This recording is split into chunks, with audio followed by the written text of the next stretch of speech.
हमारे युवाओं के कल्याण और भविष्य से बढ़कर कुछ भी नहीं है। हमने पेपर लीक में शामिल लोगों को कड़ी और तेज सजा दिलाने के लिए फास्ट ट्रैक कोर्ट बनाने का फैसला किया है।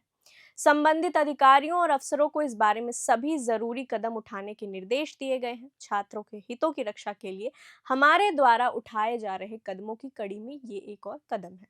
जो लोग हमारे युवाओं के भविष्य के साथ खिलवाड़ करने की कोशिश करेंगे, उन्हें बख्शा नहीं जाएगा।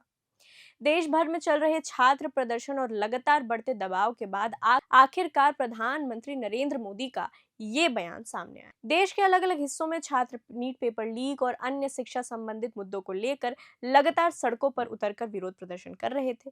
इस मुद्दे पर विपक्ष ने सरकार को पूरी तरह घेर लिया। संसद के भीतर और बाहर जोरदार हंगामा हुआ और सरकार की नीतियों पर तीखे सवाल उठाए गए। इन विरोध प्रदर्शनों के दौरान कई जगहों पर छात्रों को पुलिस की सख्ती और लाठीचार्ज का सामना करना पड़ा, जिससे मामला और ज्यादा गर्मा गया। विपक्ष और छात्रों का आरोप है कि उनकी आवाज को दबाने की कोशिश की गई और प्रदर्शनकारियों को मारा पीटा गया। आपको बता दें कि ये सारे प्रदर्शन की शुरुआत हुई कॉकरोच जनता पार्टी यानी सीजेपी से। उनके विरोध प्रदर्शन का मुख्य मांग है अकाउंटेबिलिटी, यानी कि शिक्षा मंत्री धर्मेंद्र प्रधान का इस्तीफा। इस पर पीएम मोदी ने कुछ भी नहीं कहा अपने बयान में। बीजेपी के साथ एक और प्रमुख नाम जो इस प्रदर्शन से जुड़ा हुआ है वो है मशहूर पर्यावरणविद और शिक्षा सुधारक सोनम वांगचुक का, जो दिल्ली के जंतर मंतर पर सीजेपी के इन छात्रों के साथ आंदोलन कर रहे थे, उनका समर्थन कर रहे थे और लगातार कई हफ्तों तक बिना अन्न के भूख हड़ताल जारी रखने के बाद उनकी स्वास्थ्य बिगड़ने पर दिल्ली पुलिस ने उन्हें जंतर मंतर से उठाकर सफदरजंग अस्पताल में भर्ती कराया था। अस्पताल में भी उनका अनशन और विरोध जारी रहा।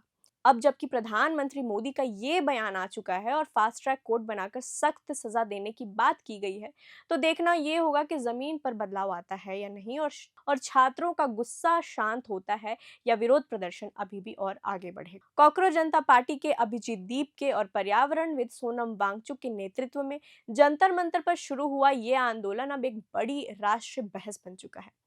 शुरुआत शिक्षा मंत्री धर्मेंद्र प्रधान के इस्तीफे और परीक्षा घोटाले को लेकर हुई थी, लेकिन प्रदर्शनकारियों पर पुलिस की सख्ती और सोनम वांगचुक को जबरन अस्पताल ले जाने के बाद ये मांग प्रधानमंत्री नरेंद्र मोदी के इस्तीफे तक पहुंच चुकी है। विपक्ष के संसद और सड़कों पर मार खाने के बाद अब भले ही प्रधानमंत्री मोदी की तरफ से फास्ट ट्रैक कोर्ट और सख्त सजा का बयान सामने आया है, लेकिन युवाओं का गुस्सा थमा नहीं है। सवाल ये है कि ये क्या सिर्फ कागजी घोषणाएं साबित होंगी या सचमुच देश के युवाओं को न्याय मिलेगा। इस पर हमारी नजर बनी रहेगी। आप बने रहे प्रभात खबर के साथ। प्रभात खबर .com, विश्वास वही, रफ्तार नहीं।